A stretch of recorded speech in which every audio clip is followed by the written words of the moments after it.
Today, I'm just going to give a brief introduction. So as always, this is our purpose from the MPD's office. Our goal is to do everything we can to support you in providing consistent, high quality care to our patients when they need it most. And today we're going to be talking about behavioral emergencies. Okay.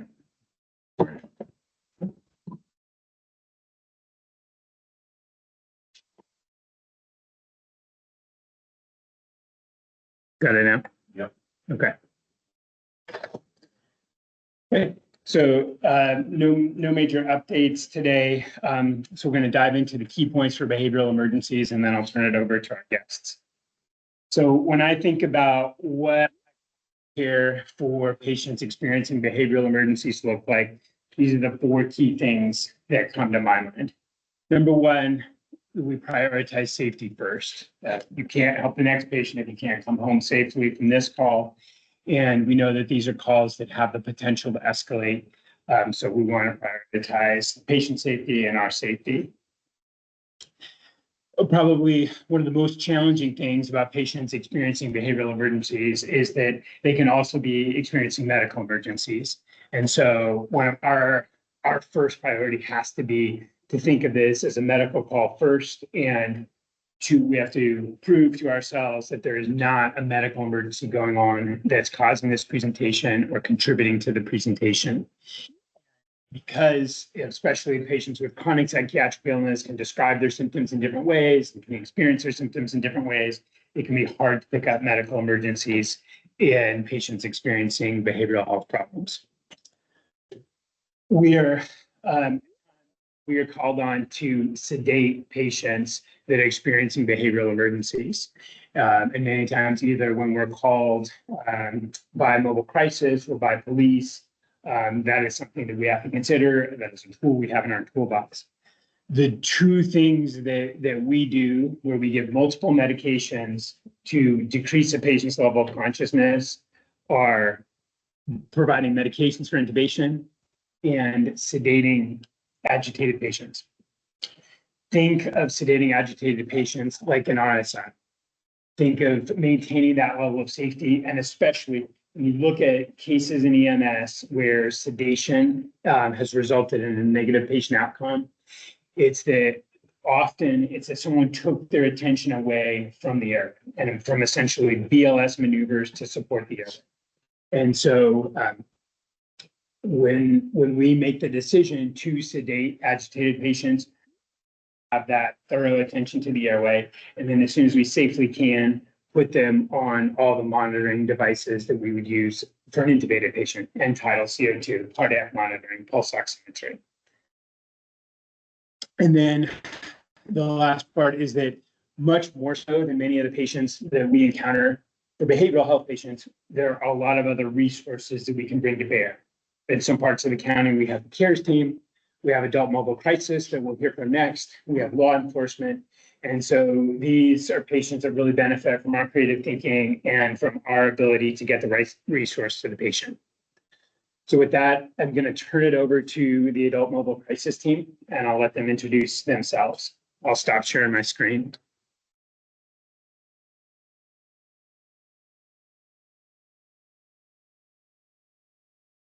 Thank you. So my name is Laura Cessna. It is like 40 degrees in my office, so I'm currently covered in a blanket. So I am the supervisor for one of the crisis systems here in Clark County, specifically the designated crisis responder supervisor. But I have worked with adult mobile crisis for a very long time. And so I am intimately familiar with the services in Clark County. And then I also brought with me the super knowledgeable Ashley, who I'm going to let her introduce herself.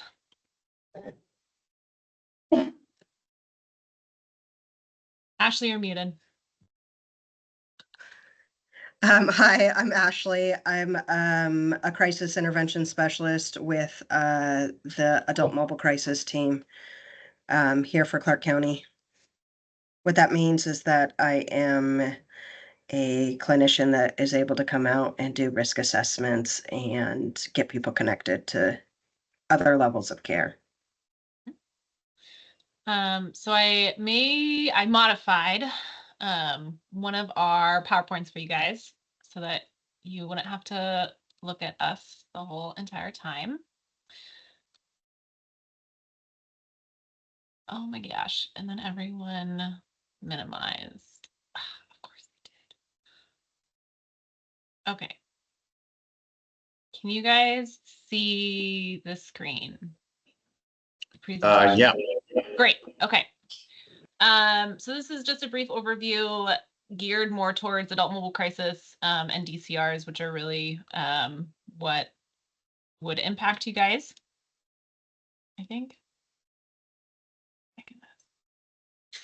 So we already went over presenters, but there's our official titles. If you ever need to get in touch with someone through CMAR, it's literally our first name, last name at cmarchc.org. And there is our website. So we'll do kind of just a brief overview of CMAR and then crisis features, what kind of just a behavioral health crisis looks like, how might AMCI respond, what we look like, kind of the teams that we present, and then a brief overview of designated crisis responders. And then the very end, there's like a continuum that is super helpful when I do presentations for other entities. That'll also you guys. So CMAR was founded in 1978. It originally started as a grad project, and it has expanded exponentially from there, which is really cool. Its original mission was to serve essentially those that were uninsured or the Latina population, and then it has expanded into essentially anyone who is state funded or kind of underserved just in general. Adult Mobile Crisis specifically started in 2018. It was funded by Carillon, who is the ASO for Southwest Washington. They also fund a handful of other programs across the state as well. And then CMAR took over as the DCR service provider in Clark County in 2022. Oh, look, there's my header. So what is a behavioral health crisis? I know I'm talking to like a room full of fire and EMS, and I'm sure you guys are super familiar with what a behavioral crisis is. But it occurs when an individual is unable to cope with the stressors of everyday life. And because of those stressors, they're not able to fulfill their ADLs, get their needs met in a safe and uninundating way to the crisis system. So they might frequent the hospital or frequent calls to 911 in order to get those needs met. Behavioral health crises can look like very different things, and it can be caused by what we use as a broad term as vulnerabilities. But essentially, like lack of sleep can cause someone to experience something more heavily than someone else who had a full night's sleep. Those of us that can regulate our emotions very well, right? If we run out of coffee in the morning, we're like, I'll just stop on the way. Someone who is experiencing other vulnerabilities in their life, that running out of coffee is a crisis for them. And they're like, well, I don't have enough money to get a coffee on the way to work, or maybe I just don't work. Different things. And so they experience things at a lesser threshold and for longer times at a higher intensity. And so those things can lead to this behavioral health crisis. More kind of things that everyone knows is like past history of trauma, any sort of substance use, changes in medications, significant like discord with family or friends, work or school, getting fired, unmet needs, kind of like Maslow's hierarchy of needs, any sort of chronic pain, any of those can increase the likelihood that a crisis would happen, or specifically a behavioral health crisis could happen. crisis services are on a continuum. At any point in this continuum, they could be disrupted, and individuals can be kind of brought out of that continuum. For a very long time, like crisis services were 911, police, or fire, and that was it. And then we have slowly morphed into this. We have individuals that go out to take care of these kind of behavioral health crises. And the initial goal is to kind of stop inundating people who could be used elsewhere, like fire and police, in order for them to go do that while individuals help someone in crisis. Here's that kind of continuum. So at any like point in this, right, we can do one of these things. We can work with them on prevention or early intervention, such as like housing or providing outpatient services. We can do a mobile crisis response, or they could go to stabilization. And at any point in these, they could revert back to a higher level of care or a lower level of care, depending on what crisis they're having and what services that they need. So in Clark County, there's 3 primary elements. Individuals get to call the crisis line, which is that 800 number. They work with mental health professionals, either volunteered or paid employees. If they determine that someone needs face-to-face intervention, then they send them to adult mobile crisis. And then adult mobile crisis then sends them to DCRs if they meet kind of that threshold for involuntary detention. We also have a handful of, we have Peace Health, Legacy, Lifeline, and then Rainier for all of our kind of like stabilization places. Legacy and Peace Health are obviously our hospitals, so they're not great for stabilization, but they're great for emergency services, and then referrals to Rainier or Lifeline. So mobile crisis response, just guidelines from the state include triage and screening, so including suicide screening. So every single call that they get, they're doing a suicide screening. Assessment is not like a full 2-hour biopsychosocial, tell me all the things about your whole entire life. Assessment is really geared towards like, what do you need here and now, and how can we either safety plan with you, de-escalate, what services can we provide, and then how do we follow up.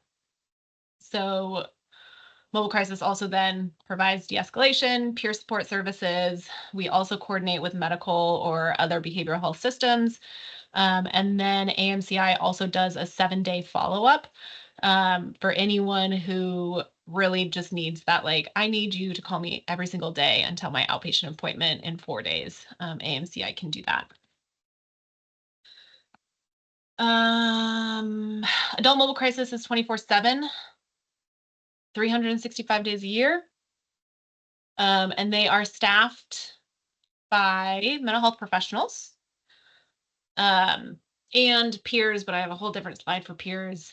And then they are also staffed by certified intervention specialists, which is what Ashley is. And she could talk about what that means. But mental health professionals, and I believe CISs, both do screen for symptoms. They complete an assessment. So this looks like safety risk, strengths, any sort of recent hospitalizations. They also provide a risk assessment that is geared more towards suicide, and this is kind of it in a nutshell. So it's called the safety, and essentially we identify any like risk factors that could increase their risk of suicide, and then we identify protective factors that decrease their risk of suicide. And then if they do endorse any sort of thoughts and plans, then we go to 3, 4, and 5. And create an comprehensive kind of support system for them. If they need hospitalization, then we would provide that intervention and help them get to the hospital, usually by way of AMR. We provide a pretty brief therapeutic intervention, so this isn't like a hour-long therapy session. It is really geared towards de-escalating the crisis, providing some empathy, and then helping them kind of do some problem solving and adapt to whatever our plan creates. They also can refer them directly to Lifeline or Rainier. Ashley, you want to talk about peers? So peer counselors are people with lived experience with either substance abuse or mental health. They serve as a second for safety and a peer counselor on a team with a mental health professional. They go out and are able to build rapport with the clients that we see because they have that lived experience and are able to, identify with what the person is going through at that time. And so it actually helps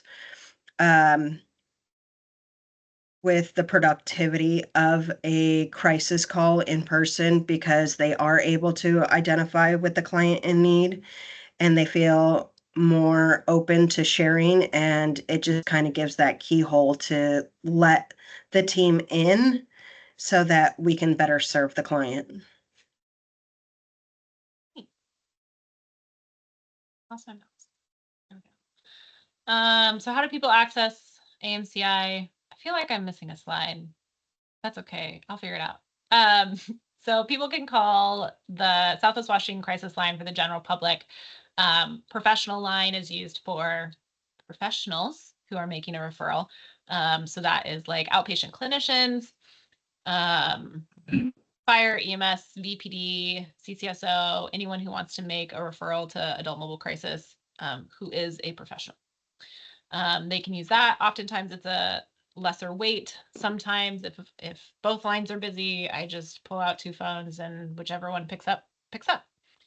But that hasn't happened in a long time, so which is great. What we do not provide, I feel like I am missing a slide. Maybe it's next. Okay, so we don't provide welfare checks. We can support law enforcement with this. We also can support fire and EMS with this. I don't know if you guys do welfare checks. And then we can't transport individuals in our own car, but we can help either get taxi or contact AMR. And then they can't provide involuntary treatment. So AMCI, as a general statement, is a voluntary program. If we show up on scene and they're like, F you, I don't want to talk to you, I want nothing to do with you, and wander off, we can do our very best to really try to encourage them to come back. But at that point in time, unless they are presenting in a manner in which is unsafe, like if they're walking in the middle of the traffic, gosh, I don't know, or really anything else, we're voluntary. So we will not go run after them. We will document the best we can, and then attempt to continue to provide services or refer them to the appropriate service. Dang it. Where did it go? I lost the slide. Okay, now I'm just going to talk to you guys. So AMCI does do lots of things. So they, oh, hey, look, I found it. Skipped it on accident. Okay, great. What do they do? Lots of things. So they go out with an MHP or a peer as a dual team. So CIS or a peer, or MHP and a peer, or two MHPs. But ideally, a peer is with one of them because peers are so valuable to the rapport, and they just do amazing jobs. The MHP or the CIS is really there for like that clinical piece, the risk assessment, the safety planning, and the peer kind of helps just relate to the individual. Sometimes people really respond well to peers and are like, I only want to talk to this person. I don't want to talk to you. And then that's great. At least they're talking to one of them. The types of, Ashley, what would you say the types of calls that we get most of? So I would say we get a wide range of calls, from concerned family members where they have a family member struggling with, maybe psychosis or manic symptoms, or they're suicidal. Sometimes we get self-referrals for people that are suicidal.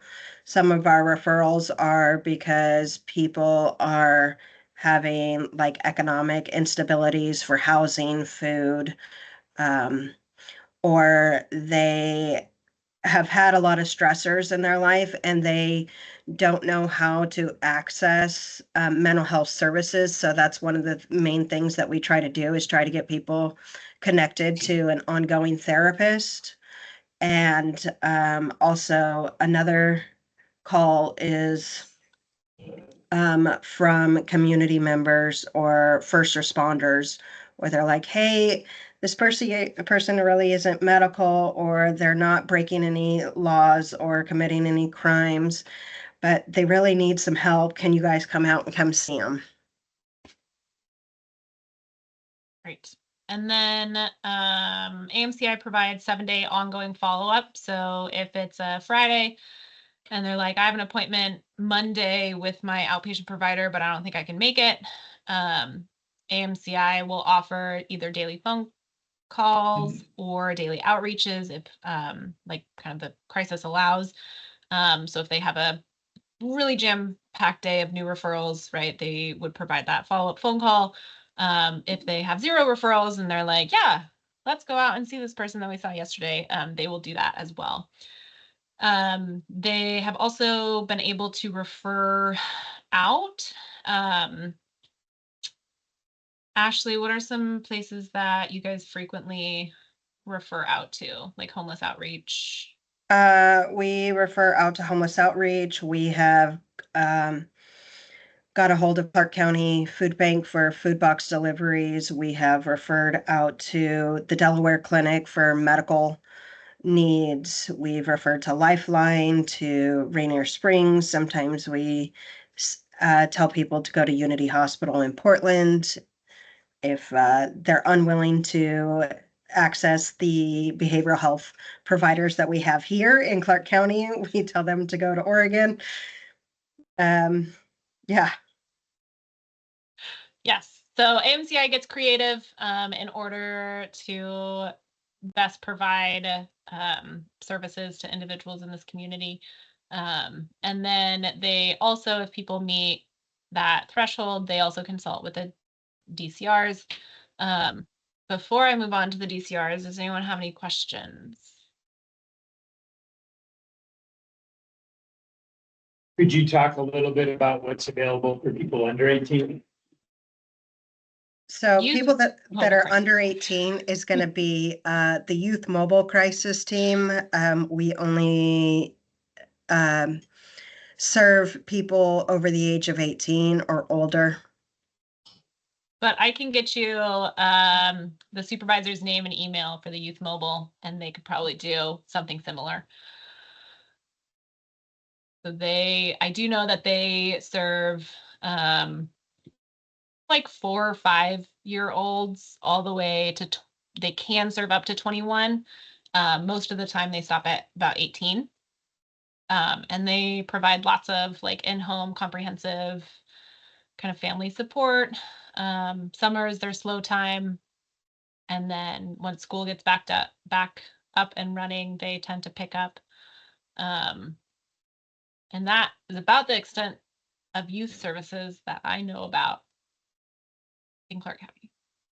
But I know the people to contact, so I'll send them to you, Mark. Well, thanks, that helps. Any other questions before I move on to DCRs?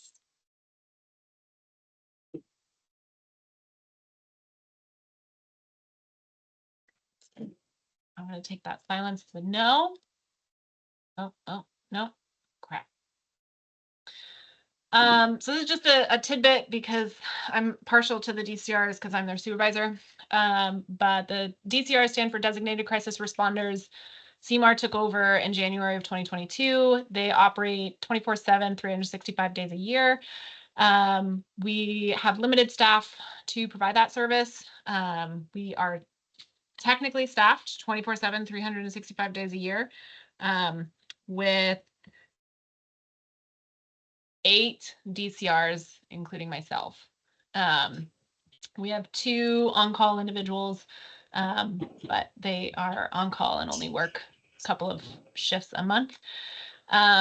So we are very busy all the time. We are mental health professionals that we are designated in order to perform the duties specified in 7105 and 7134. These state that we can place individuals on a mental health hold based on specific criteria, either grave disability, danger to self, danger to others, or significant property damage. We also monitor like least restrictive orders. Oftentimes, fire or EMS would get involved when we do a community-based evaluation. So that means that mobile crisis has seen them, they have consulted with us. It meets our kind of threshold to investigate. We go out, we have rights that we have to read them.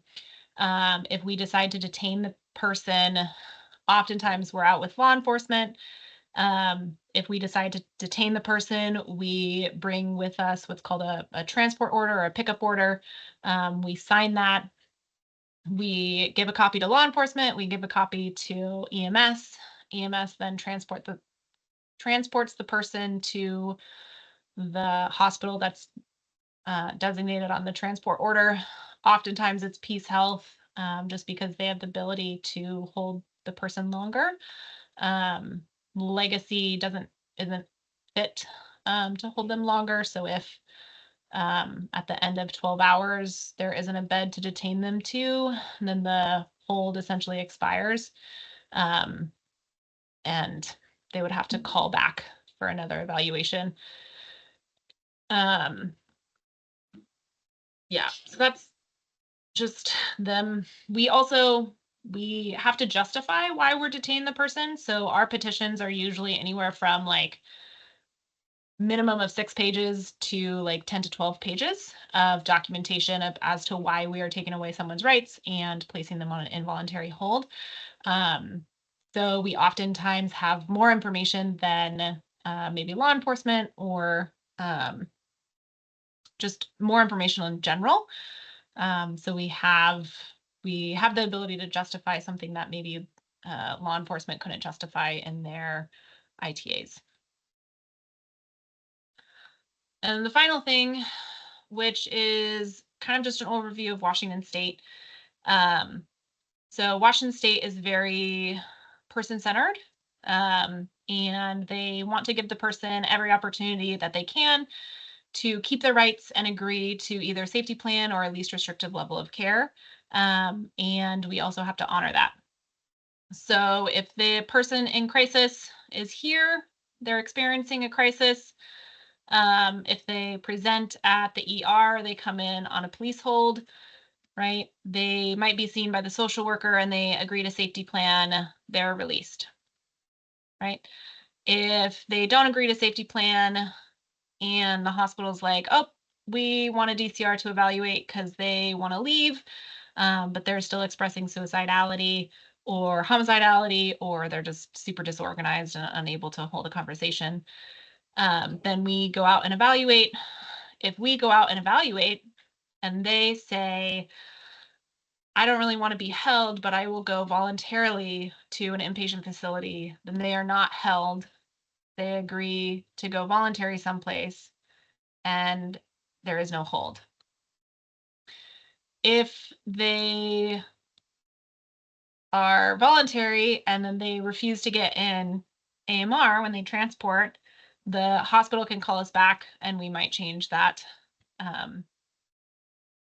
meets criteria but voluntary to a detainment, and then they would have to get in AMR eventually. If we do decide to detain them, it is up to 120 hours. ITA court is usually 120 hours after, not including weekends. So if they get detained on a Thursday, their court is on the following Thursday. If at any point in that 120 hours, they agree to a safety plan or a least restrictive level of care, that hold is dropped and they don't go to a 14-day. If they are not able to do that, then they petition for a 14-day. The inpatient facility petitions for a 14-day, which means they can hold them for 14 days longer. And then 30-day actually goes 14, 60, 90, and then 180, but I've never seen that in Clark County. Occasionally they're released on a least restrictive level of care, but really, if they agree to safety plan and it's a reasonable safety plan, then the hold is dropped in the state of Washington. So that's that. Those are our references. Any questions? Comments? Concerns?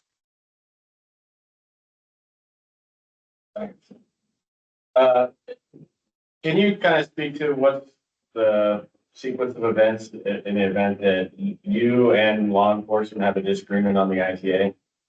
That ever occurred?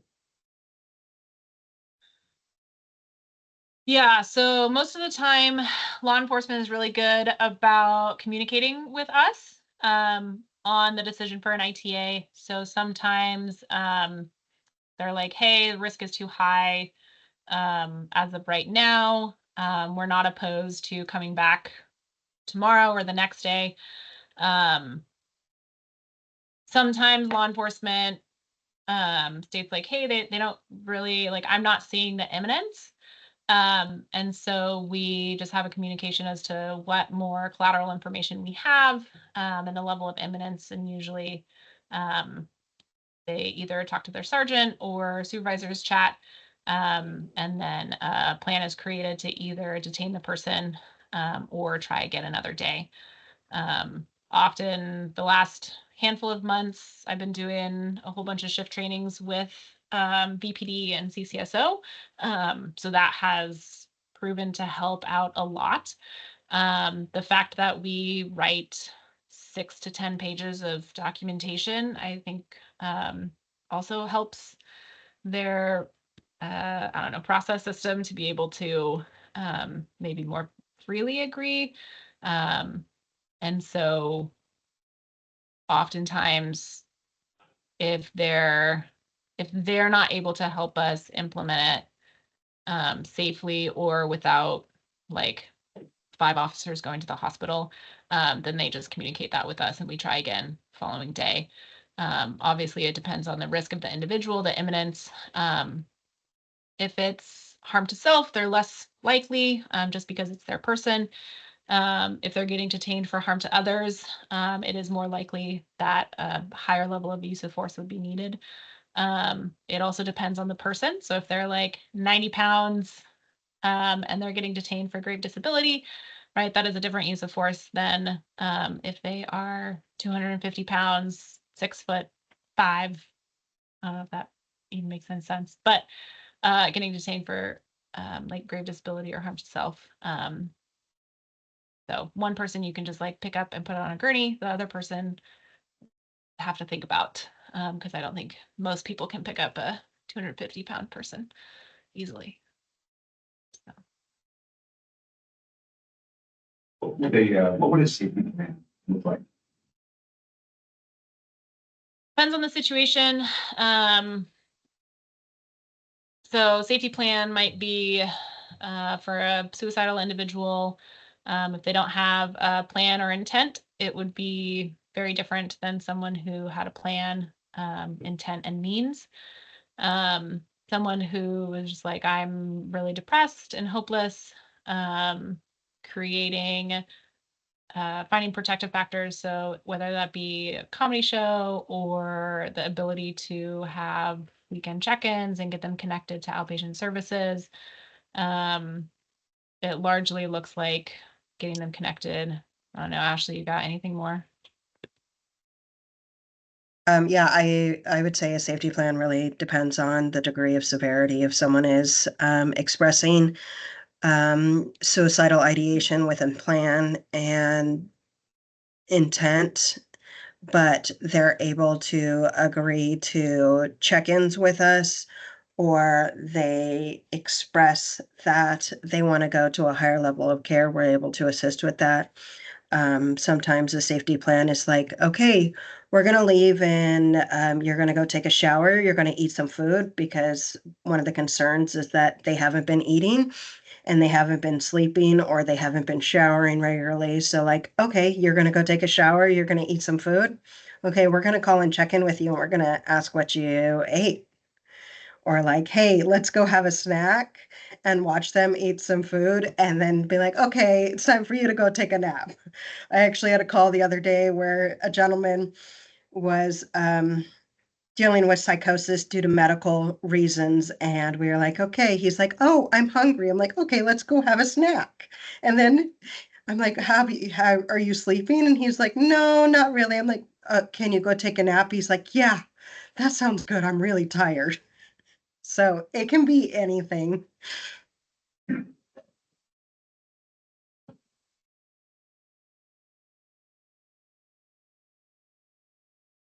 Can you give some examples of what a least restrictive option might look like and when you would use that?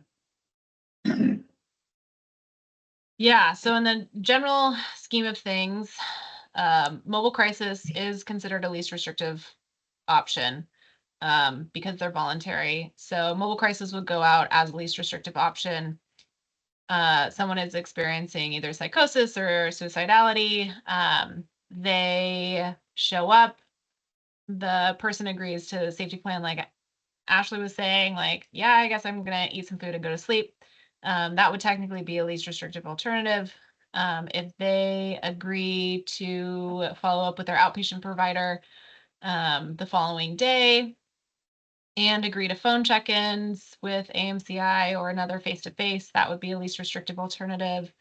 Really the phrase like least restrictive alternative is anything less than an ITA hold. So if they are unable to safety plan, they're like, no, after you leave, like I'm going to do this, this, and this, and I will not be around tomorrow. Right? The conversation changes from how do we keep you safe now to what more services can we get you? Can we get you into Rainier Springs? Can we get you into Lifeline? Worst case scenario, can we get just send you to Peace Health? Would that be an option for you? If there's medical things related, ideally, we don't want to send them to the ED. That kind of defeats the purpose of mobile crisis. But sitting with them at Rainier, sitting with them at Lifeline, going through the intake process, letting them know that because they're unable to safety plan, like we have to refer them to a higher level of care, which would be Rainier, Lifeline, inpatient somewhere. Sometimes that kind of changes their view, and they more agree to safety plan than not. Other times they're like, yeah, I think that would be great for me to go in. And then sometimes they're just not able to do any of that. And then the mobile crisis team then contacts the DCRs. And then they consult with us and we try to figure out how best to either get them ITA'd or come out and assess them as well. And sometimes just because the nature of DCRs, it's not super trauma informed to read someone their rights first off the bat. And so oftentimes people are like, yes, by all means, I don't want to deal with court. Please just take me voluntarily to the hospital, either Lifeline or Rainier. And then they're involuntary. Oftentimes they stay for suicidality. They don't tend to stay very long. Usually it's like 3 to 5 days. And usually they're out.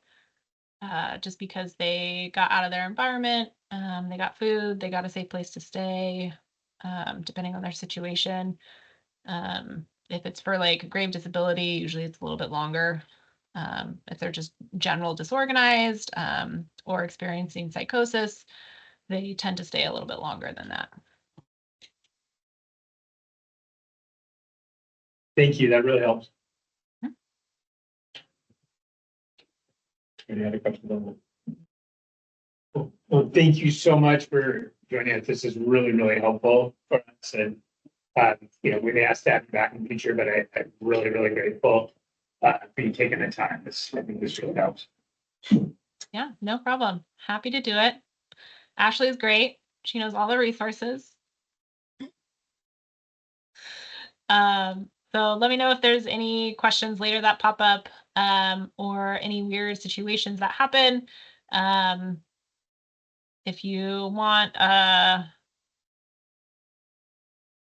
don't know, a more specific DCR training or a copy of our transport orders, sometimes language related to it's not signed by a judge comes up.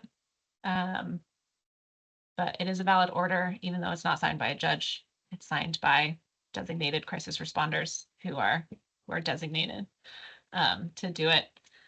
But I haven't seen that in a while, a number of years. So let me know if anything pops up or any weird things. Thank you. Thanks again, Lauren and Ashley. We appreciate you guys being here. No problem. Have a wonderful day. Thanks, you as well. Bye. Okay. Okay. Perfect. Switch to him. See if I can get the camera up first.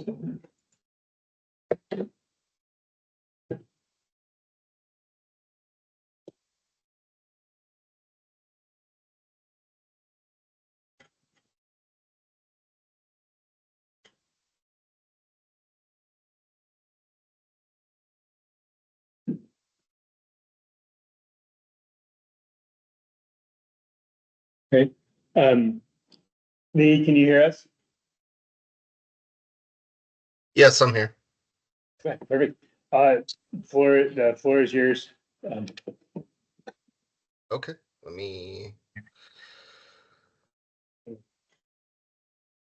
And Lee Gelsinger is an officer with BPD, in charge of the TEMS team, and so I really appreciate him joining us.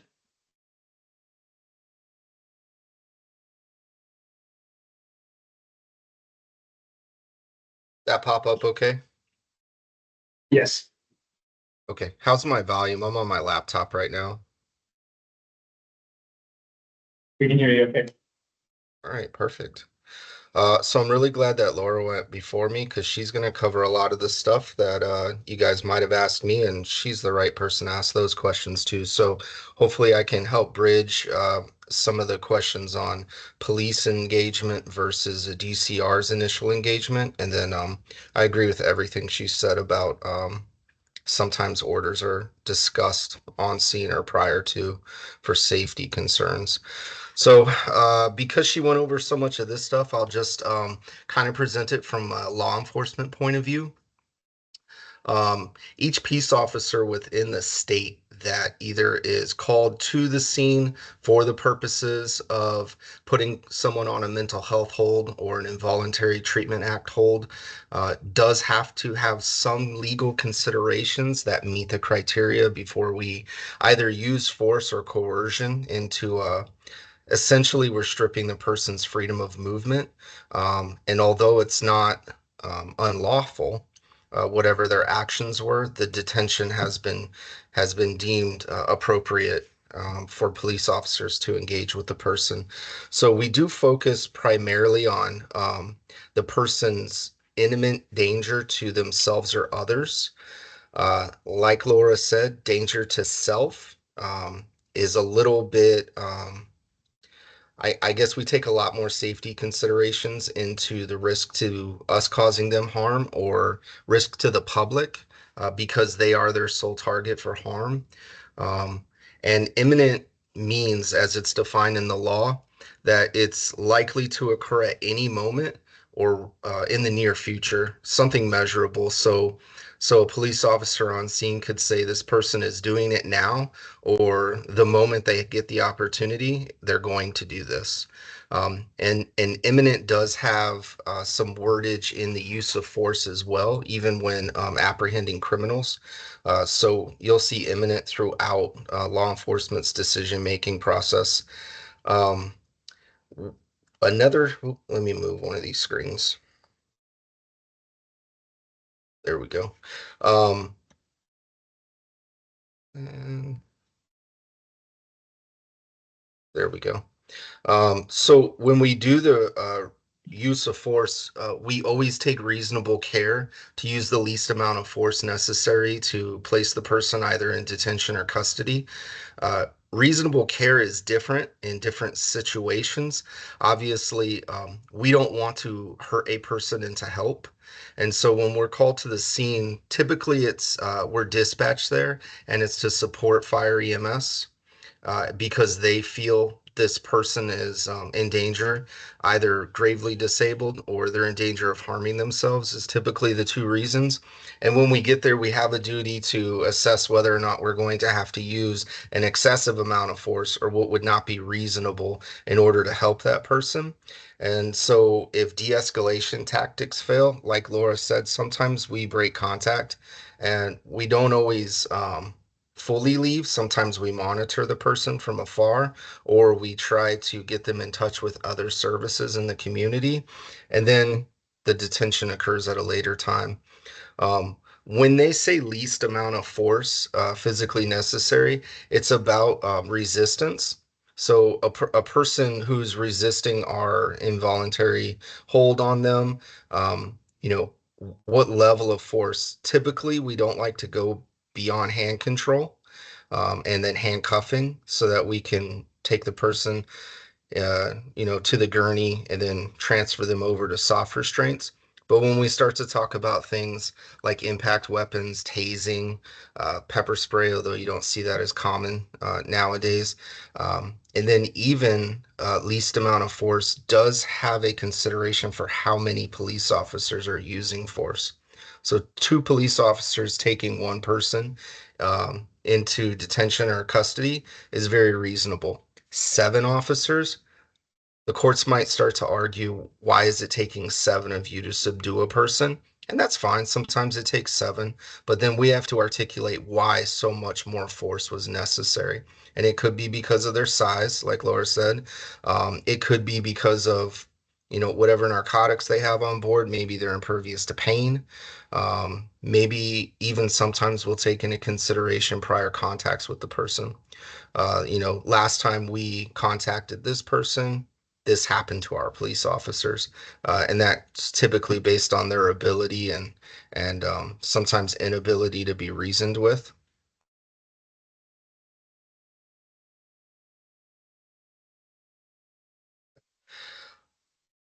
So there are a couple of laws that go outside RCW, which are case laws.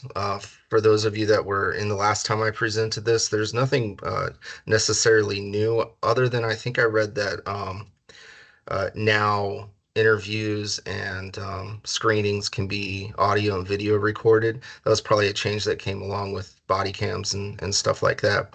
But I believe even DCRs can do that as well. If Laura's still on at the end, correct me if I'm wrong. Um, with a couple of changes in the law in the last 5 years, we started to look at what the effects of substances have on a person's ability to care for themselves. And so obviously our state and Oregon has gone through some changes when it comes to substance use disorders and even simply the possession of illegal narcotics. So if a person is on a narcotic or alcohol and we can articulate this person can't care for themselves in their current state, that reaches the threshold of an imminent danger to themselves. And it's typically of people overdosing. Obviously, people in this room and in both of our professions have seen with the accessibility to Narcan, that window is opening and closing constantly for a person who's, um, I guess, ingested too much or overdosed. And we have to consider if the person's back up on their feet and they're able to skip away and articulate and talk and they seem perfectly ambulatory and able to care for themselves, we might not be, dragging them into the back of an ambulance at that point. And that's just one of the changes that we've seen, even with our applications of Narcan. When we get called to a lot of these, slumper in a car or person on a bench in the park calls, once once the effects are reversed, although we all know temporarily, it does kind of close that window for force. But Ricky's Law helps us with those substance use disorder effects.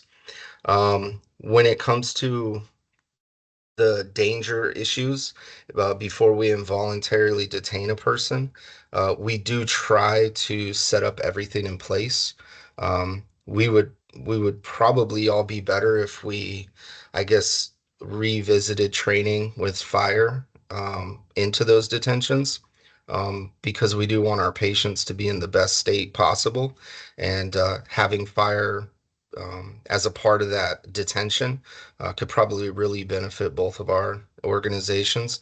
I know that there's been discussion and also training for excited delirium or agitated chaotic events. Whichever buzzword we're using, it's beneficial for us to, sedate a person who we're going to have to use an excessive amount of force on, and most all those people in those states are going to qualify to be ITA'd on scene. We added this after one of our initial ones. So what happens if law enforcement declines? Maybe a DCR isn't on scene. Maybe it's just us speaking with fire, and fire would, is getting some directions from the hospital. Their emergency department is wanting this person brought in. That's typically for some sort of grave disability based on medical needs. And once again, each officer has to evaluate what their liability in it is. If the person's going to fight us, we have to evaluate, is it imminent? You know, is their current medical condition meaning that they are dying or they are going to do something? Or is it going to happen when we leave? Or is this something that's just going to diminish their quality of life over the next 30 to 45 days? Then we typically would want to make for a different plan than taking the person at that moment.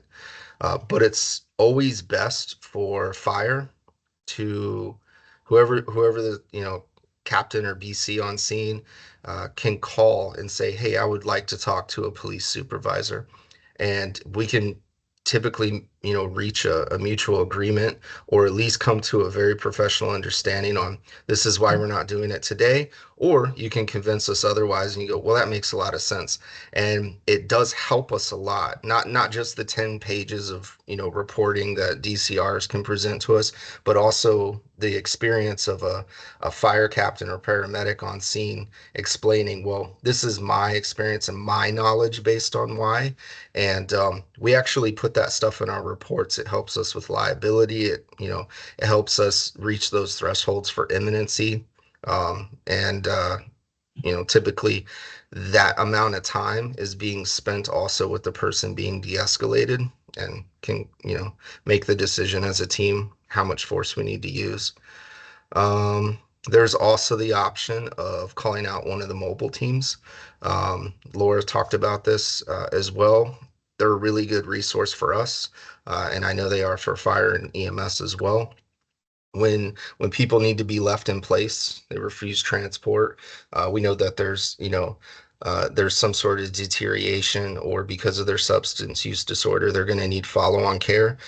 These folks will meet them in the street and provide some patient care, but they also often can encourage them into follow-up services that us in uniform typically can't convince people of.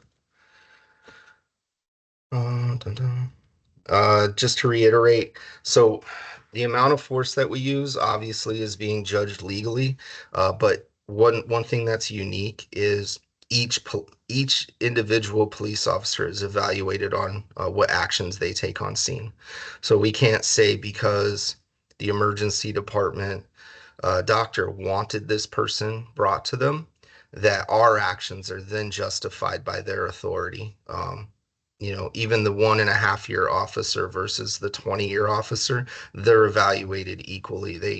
They have to explain and articulate why they did what they did, and it can't simply just be because they were told to, or somebody said do it. And that even includes a supervisor on scene would have to articulate why they instructed their officers to do it. And each officer would have to evaluate whether or not that supervisor was giving them a lawful order to use force on someone.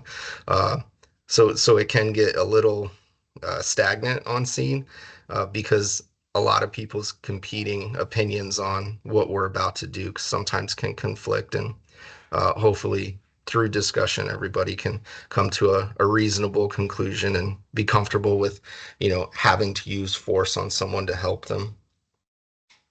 And I think that's my last slide. I went through a couple of them as Laura went because they were very repetitive. Any questions from anyone?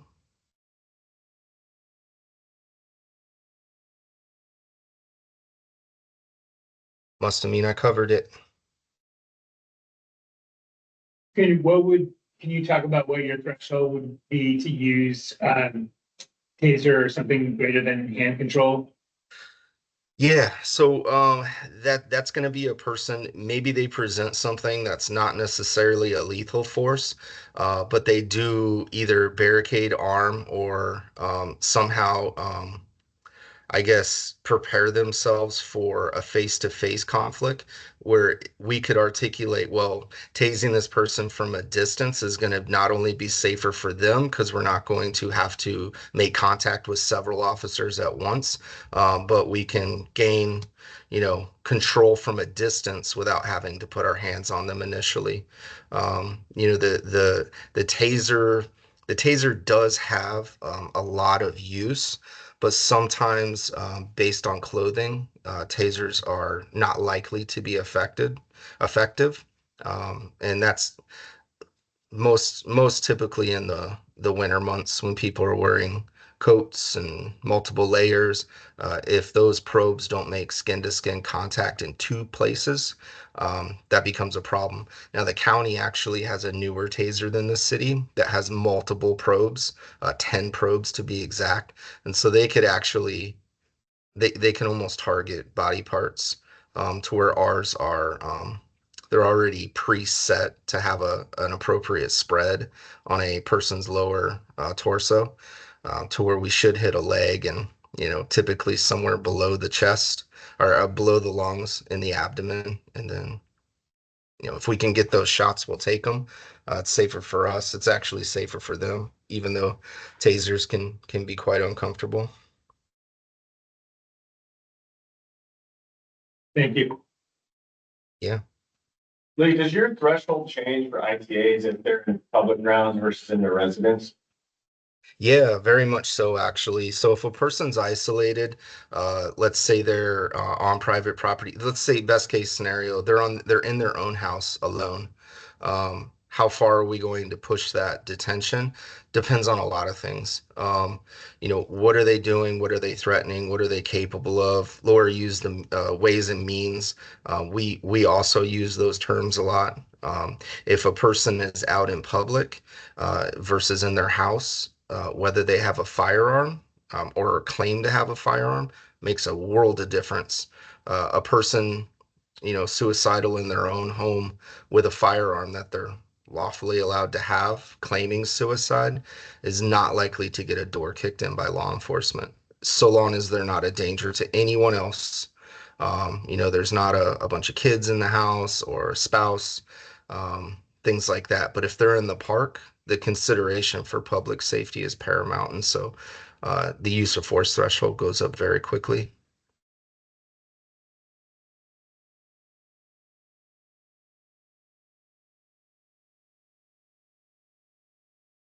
Other questions, either in person or any Mark, anything on? Okay, good. Lee, thank you very much. Yeah, absolutely. No problem. It's really helpful. So I'll wrap things up with a quick review of behavioral health protocol. Just a couple of comments. So I mean, certainly like when I trained as a paramedic, like we would call the doc and the doc would say, you need to bring this person in, and we would pile on and no matter what, we would take the person in. And what I think you're hearing, and certainly what I'm seeing, is that one, our society's expectations of what we do are different. The legal environment is different, and the expectations for all of the people around us are different.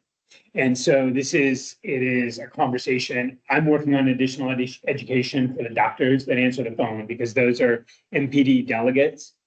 they're operating under my authority to answer the phone, and making it clear that, what you're on the phone to do is to make a medical recommendation about, does this person have capacity? Should we restrict their rights? But the doctor on the phone does not have the ability to put you in danger, to ask you to do something that is going to put you at risk. And if you don't have the support of law enforcement because they don't see that imminence, that's a very different situation than when law enforcement sees imminence and is willing, is in a position to use force to take someone's rights away, to limit their freedom of movement. Questions for me on that before we dig into the rest? And then obviously we're working on plans for some joint training. I think that would be really helpful, especially in interactions with law enforcement, figuring out the best practices around that.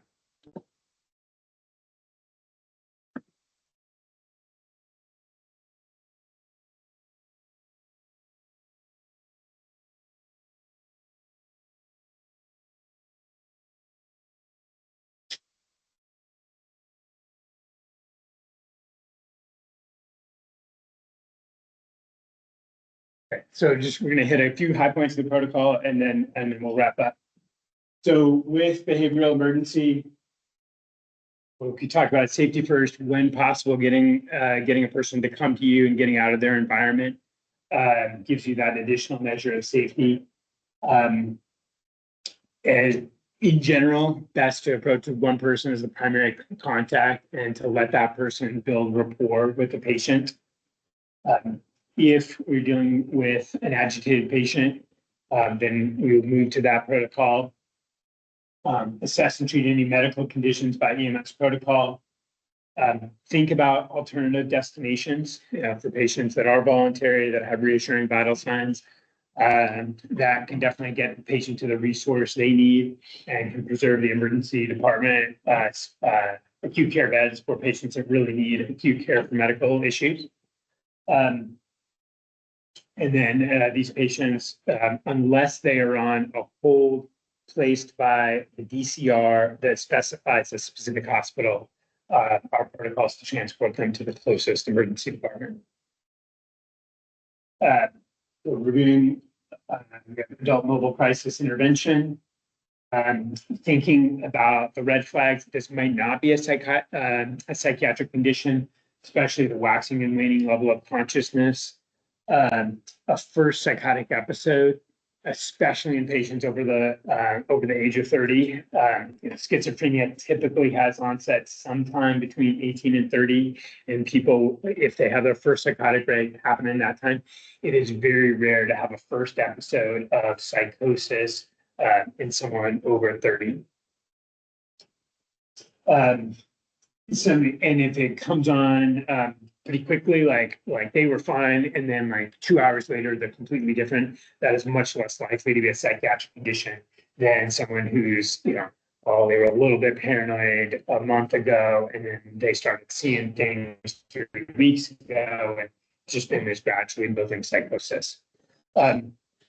So a mood disorder is either really low mood. Those patients will tend to speak really slowly, be very low energy. Like you often feel that as you're talking to them, like I feel awful, because that is when someone is experiencing true depression.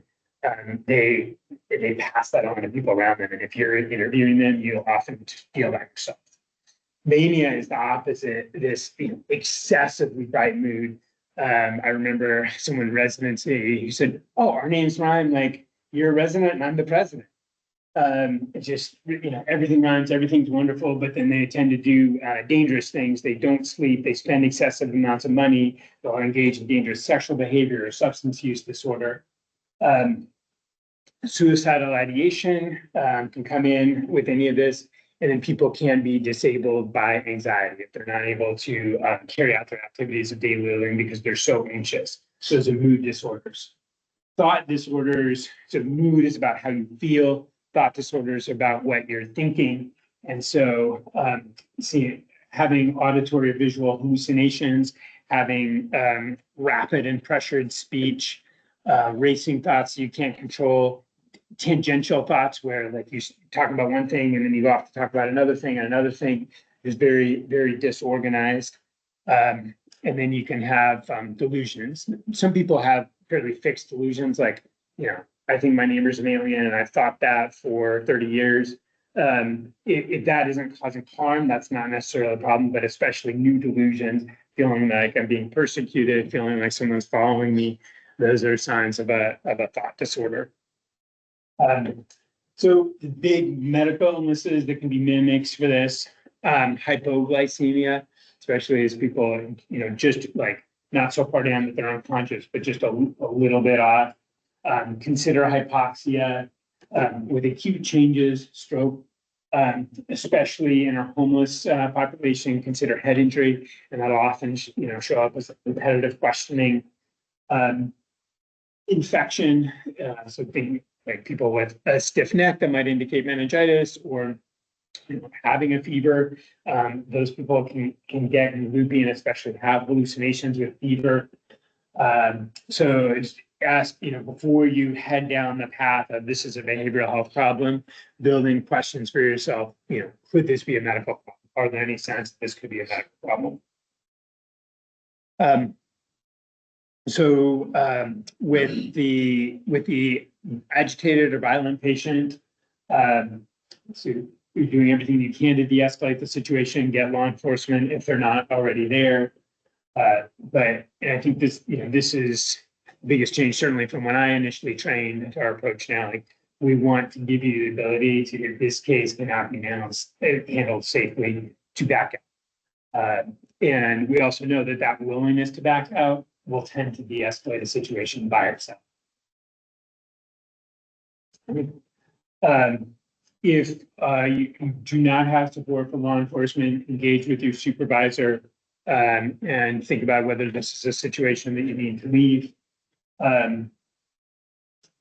Make a judgment about whether you can safely effect this transport. But do let us know. We want to keep an eye on these cases. These are difficult situations, and we want to keep an eye on this. But the presumption, we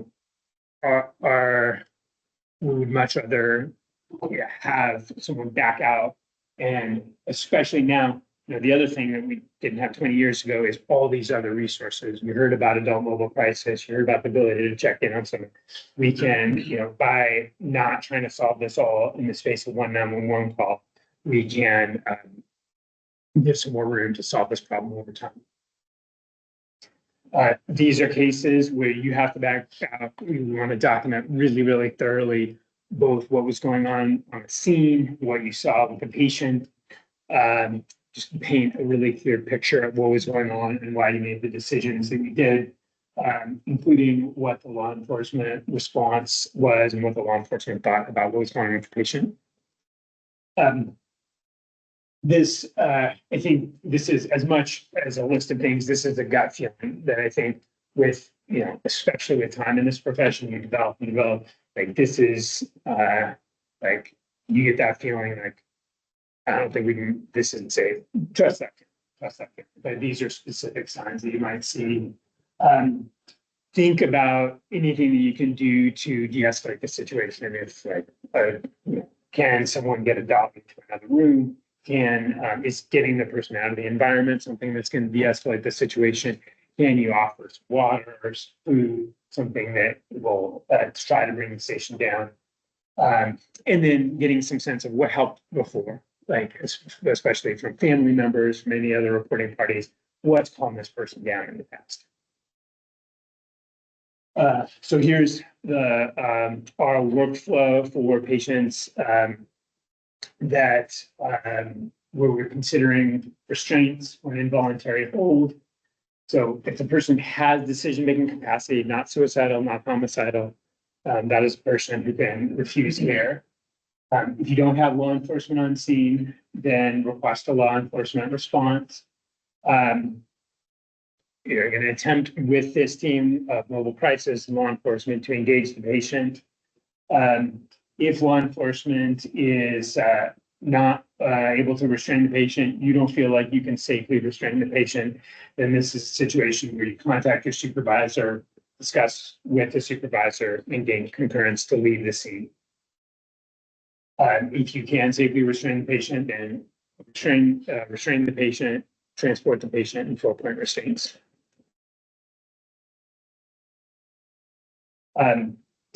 With an agitated patient, we're using, if there's a danger to self or others, we're going to use all other means to de-escalate the situation.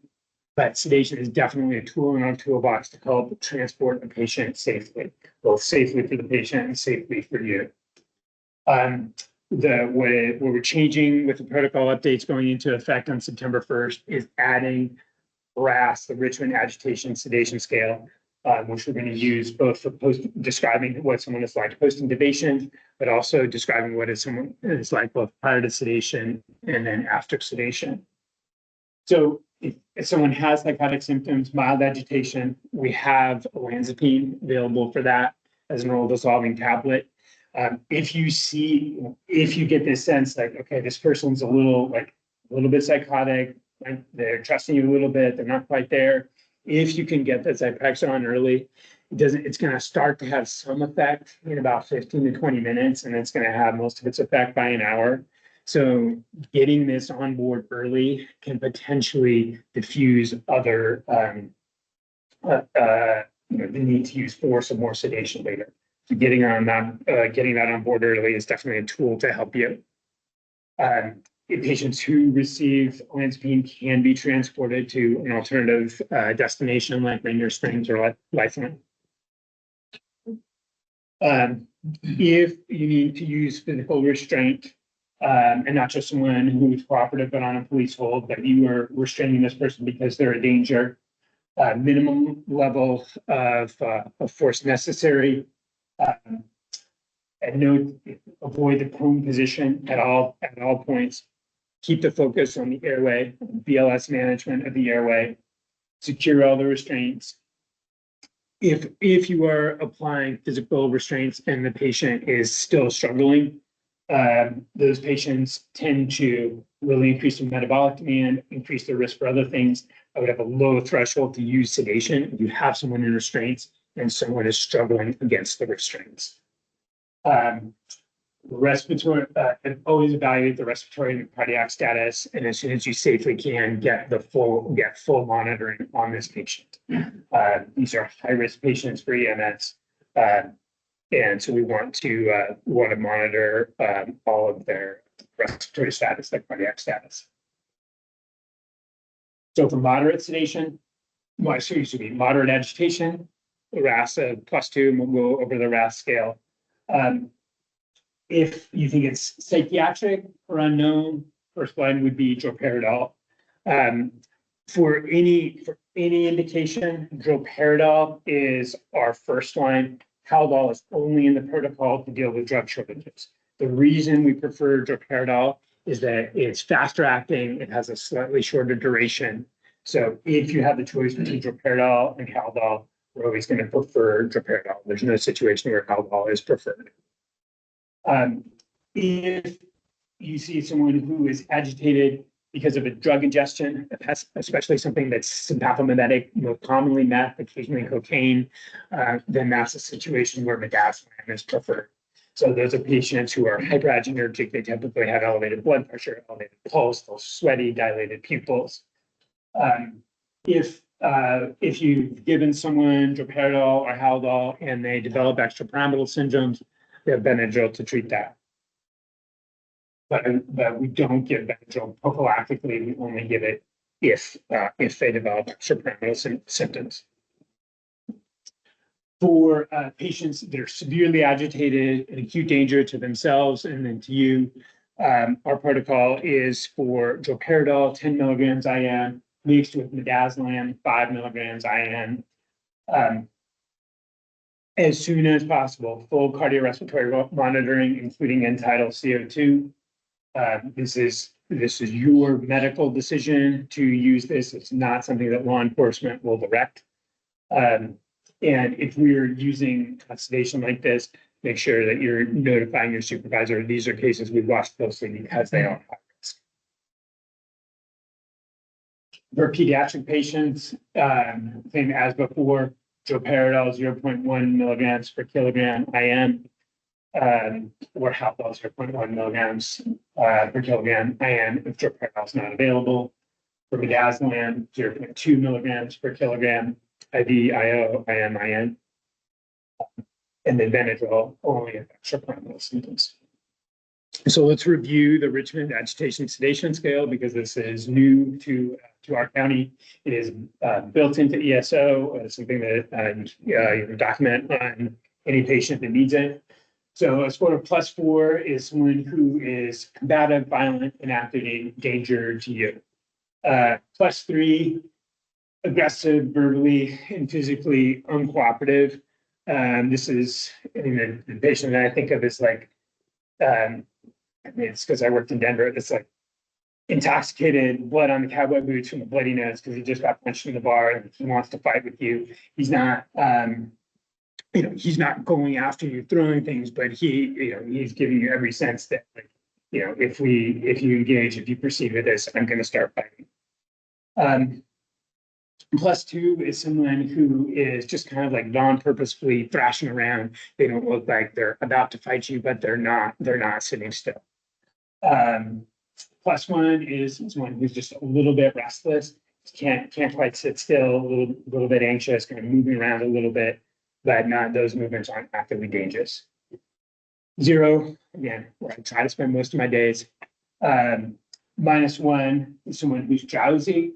So if they're just like, a little bit sleepy, you talk to them, they'll open up their eyes and they'll talk to you, they'll track you. And they'll stay awake once you talk to them. -2, they'll briefly wake up and open their eyes as you talk to them, and then pretty quickly they're going to go back to sleep.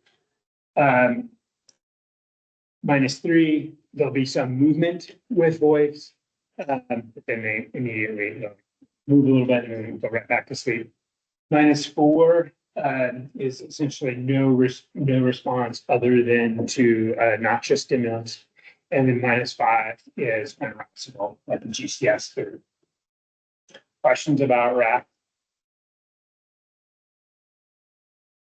And obviously there's some subjectivity to it, but in general, it's a fairly reproducible scale that we can use to describe and then to track over time how patients are responding to our interventions. So patients that could go to an alternative facility, so full assessment, these patients have to be willing to go to an alternative facility, contact the receiving facility to confirm that they can receive, and then if questioning, contact medical control. If the patient refuses, then those are patients that can be transported to an emergency. So all of the criteria for BLS transport, so no high-risk complaints, age greater than 17, less than 55, temperature in the normal range, and as of right now, no new onset mental illness, no overdose, no known pregnancy, no evidence of an acute medical problem. Current use of anticoagulants is right now a contraindication, and no loss of consciousness seizure within the last 24 hours. The state this is based on the state guidelines. The state within the last month has released some more or some less restrictive guidelines. And so this is something that we'll review in the next protocol cycle.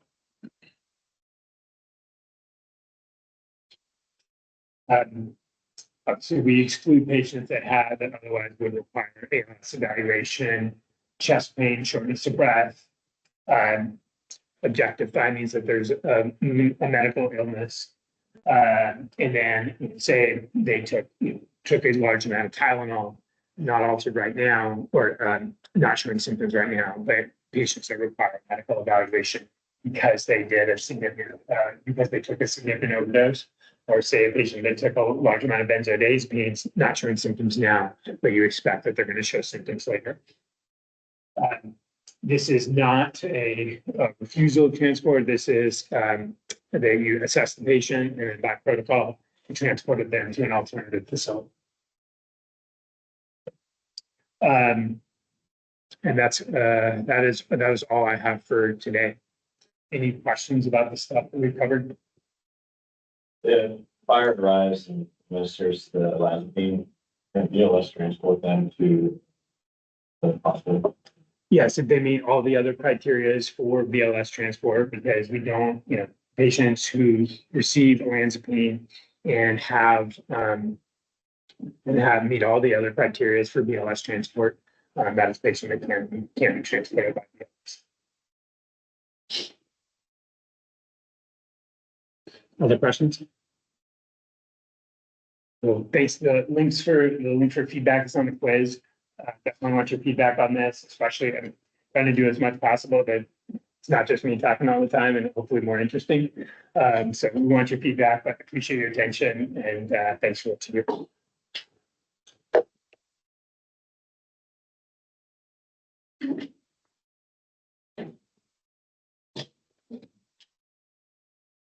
And Mark, is there anything else online? There was not. Okay.